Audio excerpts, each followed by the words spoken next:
I froze in the doorway, the sound of laughter spilling from my son's living room mixing with the smell of roasted chicken and fresh roses.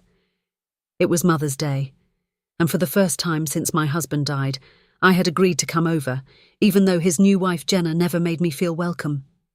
My hand tightened around the small gift I brought, a delicate bracelet I had chosen for her weeks ago, hoping to make peace. But as I stepped inside, her voice cut through the air like a knife. "Get a job, Leech!" she snapped, loud enough for the neighbours to hear. For a moment, I thought she must be talking to someone else. My chest tightened as I realised every eye in the room was on me. My sons, his in-laws, even the little cousins staring in confusion. The word echoed in my head, Leech. I felt the heat rise in my cheeks, but I didn't flinch. Instead, I smiled, because Jenna had no idea. She had no clue that I was worth $5 million. She had no clue that the very roof over her head existed because of me. But I said nothing yet. I just smiled, and her anger only grew sharper. "You just sit around doing nothing while we work. You expect us to host you and feed you like a child." My son, Mark, opened his mouth to speak, but then hesitated, glancing nervously at his wife. He didn't defend me. That stung worse than her words. I had sacrificed everything for this boy. The room was dead silent except for the soft clink of someone setting down a fork. I took a slow step forward, my heels clicking against the tile, and placed the bracelet box on the table. "Happy Mother's Day," I said quietly. My voice didn't shake, but my hands itched to tremble. Jenna scoffed. "Mother's Day? I'm the mother here, not you. You're just extra baggage." Her friends laughed under their breath, emboldened by her cruelty. My son still said nothing. That was when something inside me shifted. The grief, the years of quiet tolerance, the kindness I had been clinging to, it all began to burn away. I straightened my shoulders and looked her right in the eye. "You know," I said softly, "I was going to surprise you today. But now, I think I'll keep the surprise for myself." She blinked, confused. "What surprise?" I reached into my purse and pulled out a slim folder, the edges of official papers peeking out. I didn't open it. Not yet. "You'll see soon enough, my dear." Her smirk faltered for the first time. Before I could say more, my phone buzzed in my pocket, and when I glanced at the screen, my heart skipped. It was my lawyer, the one handling the property, and the eviction notice. I stepped toward the window, pressed answer, and listened as he whispered something that made my pulse roar in my ears. I turned back to the room where Jenna was glaring at me with her arms crossed, and I said in a voice that made the room go silent, "My dear, I think you need to start looking for a new place to live." And right as the colour drained from her face, the front door burst open, and someone I never expected to see on this day walked in, holding a document that would change everything. The front door slammed against the wall, making everyone in the living room jump. For a heartbeat, no one moved. Even Jenna's smug grin faltered as a tall man in a charcoal suit stepped into the house, his polished shoes clicking against the tile. He carried a large envelope in one hand, and in the other he held a leather briefcase. His eyes scanned the room before locking on me. "Mrs. Caldwell," he said in a deep, steady voice, "I came as soon as you called." The room went silent except for the faint hum of the ceiling fan. My son blinked in confusion. Jenna, still holding her wine glass, frowned. Who is this?" I took a slow step forward, my hand brushing against the smooth back of the sofa. "This," I said, keeping my voice calm, "is Mr. Hayes, my lawyer." Jenna's laugh came out sharp and nervous. "Your lawyer? What, are you suing someone?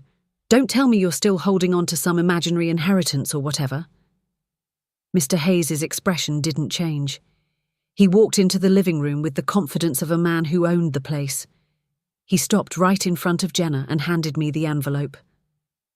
"All the documents you requested, Ma'am, including the notice." I could feel the eyes of every person in that room on me. Family, in-laws, neighbours who had followed the shouting from the porch. My son opened his mouth but couldn't seem to find any words. "Notice?" he finally managed. "Mum." "What's going on?" I didn't answer yet. Instead, I ran my finger along the edge of the envelope, savouring the tension in the air. Then I turned my gaze to Jenna, who shifted in her seat like the leather cushions were burning her. "You called me a leech," I said quietly. "You said I sit around and contribute nothing. You said I was baggage." Her lips twitched, but she didn't respond. "What you didn't know," I continued, letting the room feel every word, "is that this house, this very house you're living in, is mine." The room erupted into whispers. Jenna's mother gasped. My son stared at me like he'd never seen me before. What do you mean?" I nodded toward Mr. Hayes.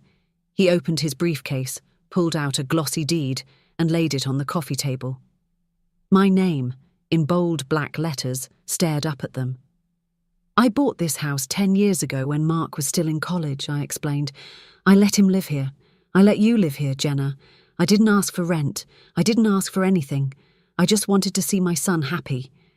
I could hear my own heartbeat in my ears as the truth sank into the room like a stone dropped in a pond. Jenna's face went pale. That's not possible. Mark, you told me you bought the house. You said we were paying the mortgage together." My son stammered, his voice cracking. I didn't lie exactly. I didn't think it mattered. Mum said I could tell people." Jenna's eyes snapped to me, full of fire and panic. You can't just..." I raised a hand. "I can, and I will, because you have disrespected me for the last time." Mr. Hayes slid the second document from the envelope and placed it gently in front of her. The eviction notice. "You have 30 days to vacate," he said simply. Jenna shot to her feet, her wine spilling across the white rug. "You can't do this. Mark, say something. This is your mother. She's losing her mind." Mark's mouth opened, then closed. His shoulders slumped. He didn't look at his wife. He looked at the floor. "You've embarrassed yourself, Jenna," he muttered.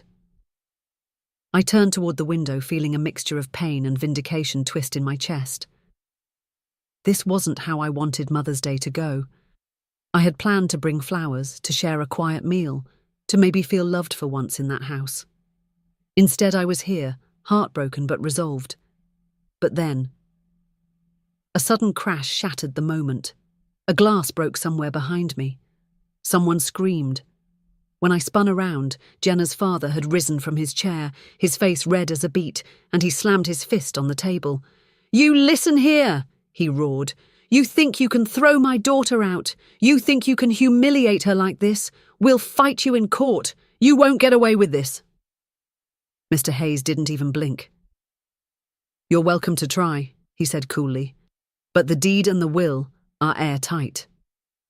The word will caught Jenna's attention like a spark to gasoline. "Will?" she whispered. "What will?"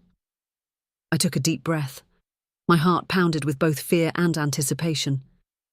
"The one that names my next heir," I said softly. "And let me tell you something, Jenna. Right now, it's not looking good for you." Her eyes went wide. She looked at Mark, panicked. You can't let her do this. You're her son." Mark rubbed his temples. His voice was quiet. "Jenna, you went too far today." The room buzzed with whispers and the low thrum of the ceiling fan. I could feel years of pain and disappointment rising like a tide inside me. For the first time, I wasn't swallowing it down. Before I could speak again, a sharp knock rattled the front door. Everyone froze. Mr. Hayes glanced at me, his brow furrowing. "Were you expecting anyone else?" I shook my head slowly. The knock came again, louder this time, followed by a voice that sent a chill down my spine.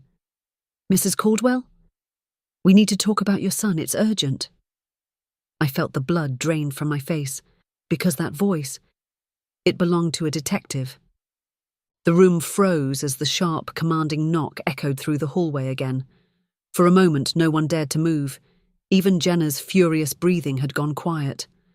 My pulse thumped against my ribs like a drum, and I realized my hands were trembling. "Mrs. Caldwell?" the voice repeated, deep, stern, and carrying a weight that silenced the last murmur in the room. "This is Detective Harris with the City Police. We need to speak with you and your son immediately." I turned to Mark, and my stomach dropped. His face was pale, his lips trembling. He didn't look confused. He looked guilty. Jenna noticed it too. "Mark," she whispered, her voice cracking. "Why does he need to talk to you?" Mark didn't answer. He swallowed hard, like he was trying to force down a lump of stone. I glanced at Mr. Hayes. His eyes narrowed and he nodded toward the door. "Best let him in, Mrs. Caldwell." I walked to the door slowly, each step heavy with dread. The polished floor reflected the soft light from the chandelier, making it feel like I was walking toward the center of a spotlight, like an actress in a play I hadn't rehearsed for. I opened the door. Detective Harris stood there, tall and broad-shouldered, his dark suit wrinkled from what looked like a long day. Behind him, another officer waited on the porch, his hands resting near his belt. "Ma'am?" Harris said with a curt nod. "May we come in?" I stepped aside, and the detective entered the house. His gaze immediately swept over the living room, taking in every face, every detail, the spilled wine, the papers on the table, Jenna's wild eyes. "Mark Caldwell?" he said, locking eyes with my son. Mark's voice came out as a whisper. Yeah, that's me." "Son, we need to ask you some questions about several large withdrawals and credit transactions made over the past month, and about a missing vehicle reported downtown." Jenna's head snapped toward her husband. "What?" she hissed. "What is he talking about, Mark?" Mark stammered, looking like a cornered animal. I can explain. It's not what it looks like." Harris's face was unreadable. "It looks like grand theft and fraud, son, and I'd advise you to explain fast." The room erupted into chaos. Jenna's mother gasped. Jenna clutched her husband's arm. My breath caught in my throat, and for a moment I couldn't move. I felt like the floor had tilted under me, the entire house sliding into a nightmare. I only borrowed it," Mark stuttered, his hands shaking. "It was just a temporary thing. I was going to pay it back." "Borrowed what?" I demanded, my voice louder than I expected. Mark's eyes flicked to me, then down to the floor. His shame was palpable. "Some of your accounts. I thought I could make it grow before you noticed. I took a step back, feeling like he'd physically hit me. My own son. Jenna turned on him like a predator sensing weakness. "You what? You stole from your mother? Are you insane?" "I didn't steal," he shouted, his voice breaking. "I was trying to fix everything. We're drowning in debt, Jenna. Your shopping, your parties, the stupid car." Jenna's face twisted in rage. "Don't you dare blame me." Detective Harris held up a hand. "Enough. Mr. Caldwell, we'll need you to come with us downtown. You can explain everything there." Mark's legs wobbled and he nearly collapsed onto the sofa. He looked at me, his eyes wide, pleading. "Mum, please, help me." I felt something break inside me. Years of sacrifice, of quiet forgiveness, of letting myself be pushed aside, all of it cracked open like glass. "You let her call me a leech," I whispered. "On Mother's Day, you let her humiliate me, while you were stealing from me." Mark's lips trembled, but he said nothing. Detective Harris stepped forward, producing a pair of handcuffs. "Sir, I need you to stand up," Jenna screeched and leapt in front of her husband. "Wait! You can't arrest him. He's innocent." "Ma'am," Harris said, his voice cold, "step aside, or I'll charge you with obstruction." Tears welled in Jenna's eyes, but she moved. Harris grabbed Mark's wrists and cuffed him, the metallic click echoing in the silent room. I thought my heart had already broken. But watching my son, The boy I'd raised, the boy I'd trusted, being led toward the door, something inside me shattered. As Harris opened the door to escort him out, Mark twisted around. "Mom, I swear, it's not what it looks like. There's more. There's someone else involved." "Someone else?" I said, my voice low, almost trembling. His gaze flicked past me, landing on someone in the room, and the way his eyes locked there, the sudden stiffening of Jenna's shoulders. I felt the ground vanish beneath me. Mark's eyes locked on Jenna, and the air in the room turned to ice. Everyone seemed to notice it at the same time. The shift in his gaze, the way her body stiffened. My stomach churned. I didn't want to believe what my heart was already screaming. "Mark," I whispered, my throat tight. "Who else is involved?"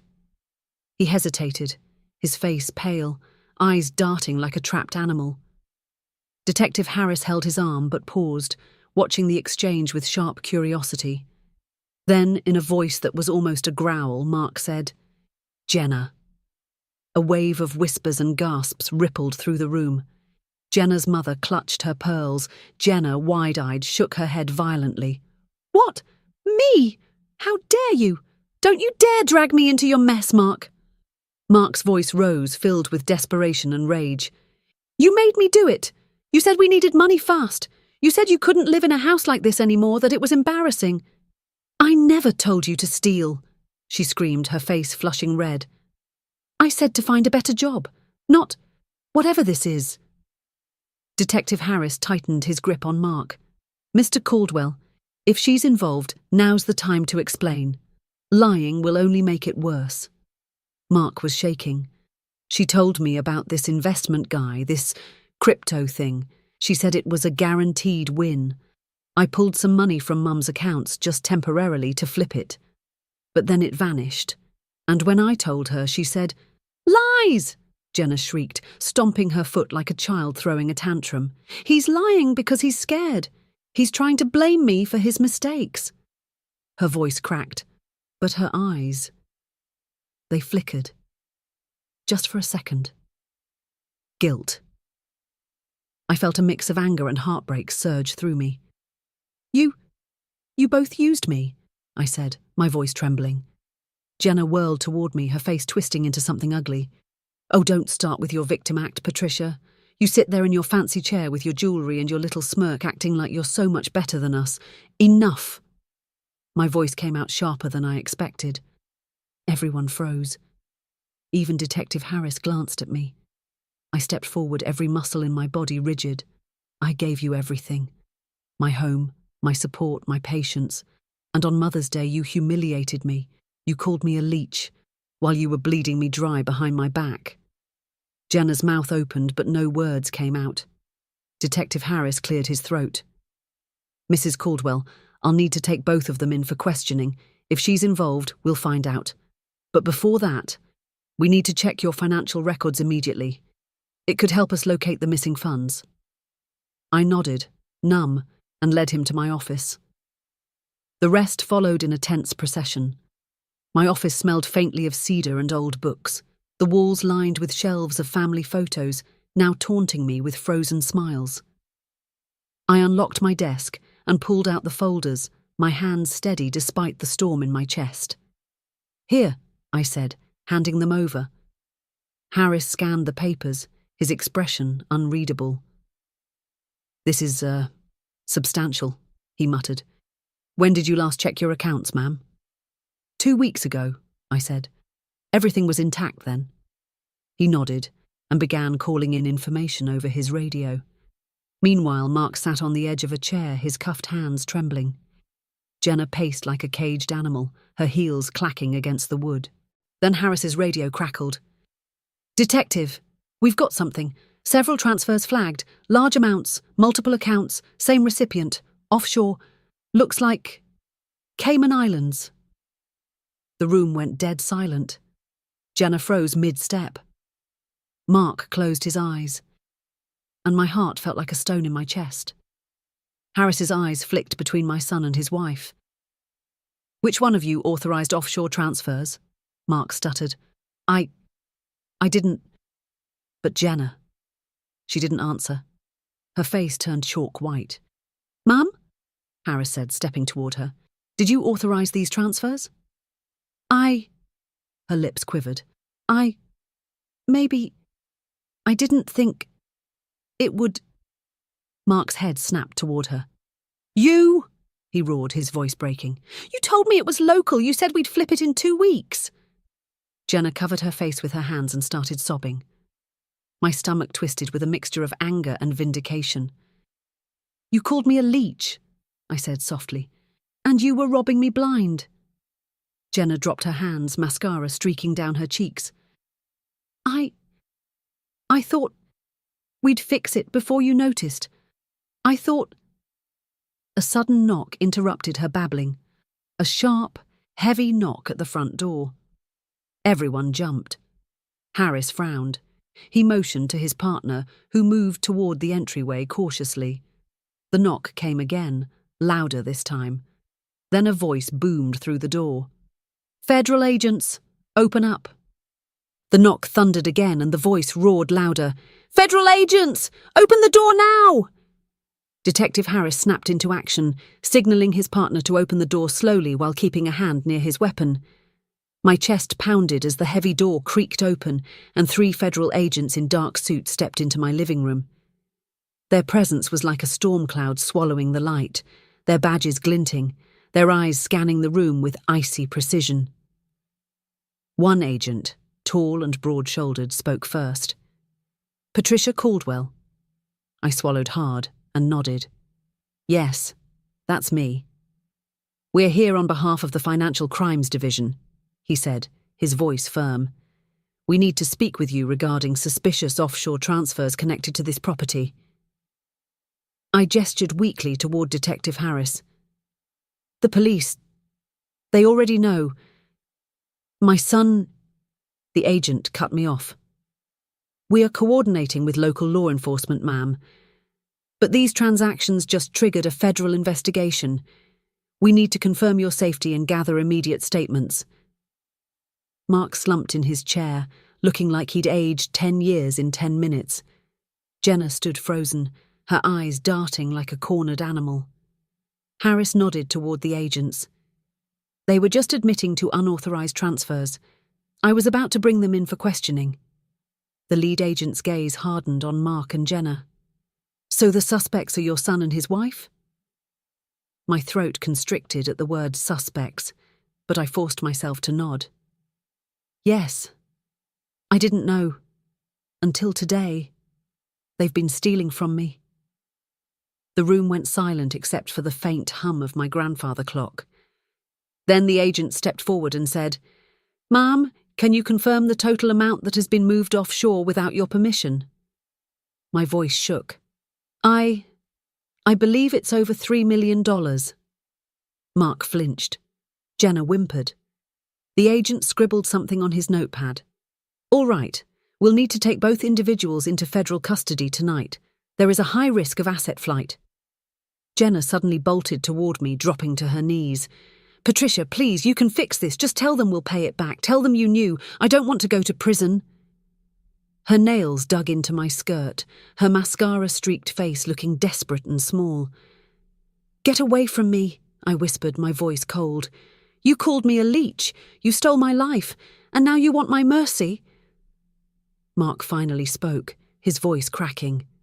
Mom, please. I can fix this. I can... The agent interrupted. Enough! Both of you, hands where I can see them. The other agents moved swiftly, pulling out zip ties and restraining Jenna, while Harris loosened Mark's cuffs so the feds could take over. The sound of Jenna's wailing filled the room, a jagged echo bouncing off the walls. I didn't want it to be like this. I just wanted a better life, she sobbed. My fists clenched. And you thought destroying mine was the way to do it? No one responded. The agents led them toward the door, but just as they were about to leave, the lead agent paused and turned to me. Mrs. Caldwell, before we go, I need you to see this. He held out a tablet and tapped the screen. It showed a series of screenshots, Emails, account transfers, even a selfie Jenna had taken holding a cocktail with the caption, "Soon we'll be free of the old hag." My stomach twisted like a knife had been shoved into it. Mark's face was in some of the pictures too, grinning next to expensive cars, all time-stamped in the last few weeks. I felt dizzy. How did you get these? Part of the federal alert system. The financial institutions flagged suspicious activity and passed the data to our cyber division. These photos were stored in an unsecured shared folder linked to the offshore account. They didn't even try to hide it properly. My vision blurred with a mix of rage and betrayal. My own son and his wife. Laughing, planning, living their fantasy with my stolen money while calling me a burden to my face. Jenna let out a shriek as the agents nudged her out the door. "Patricia, if you do this, we'll lose everything. Please, think about your grandson." My body stiffened. I am thinking about him, and I'm thinking about the mother he has to live with. The door slammed shut behind them, and the sudden silence was deafening. My knees buckled and I sank onto the nearest chair. Harris stayed behind with one of the agents giving me a look of measured concern. "Mum, are you all right?" I laughed, a hollow sound. "All right. My son is being taken to federal custody. My daughter-in-law has ruined my family, and Mother's Day was the day I realized they thought I was nothing." The agent knelt slightly to meet my eyes. "I know this is hard, but you did the right thing. And with the evidence we have, you'll get your money back eventually." I stared at the floor. "Eventually," I whispered. Time crawled as I sat in the empty house, every creak of the walls reminding me of the chaos that had just unfolded. My phone buzzed, a text from an unknown number. "You think this is over?" My blood ran cold. The text burned in my hand. "You think this is over?" My heart pounded against my ribs as if trying to escape. I stared at the words, half expecting the phone to burst into flames. My first thought was Mark. My second was Jenna. But they were in custody, or so I thought. Detective Harris noticed my pale face. "What is it, ma'am?" I handed him the phone. His brows knit together, then his jaw clenched. "We need to trace this number. It could be a threat." He called his partner, who immediately forwarded the number to the federal team. Minutes felt like hours. I paced my living room, every shadow suddenly alive, every noise magnified. Then headlights flashed through my front window. I froze. Harris drew his weapon and peeked through the curtains. "It's a black SUV," he muttered. "No plates visible." A chill ran down my spine.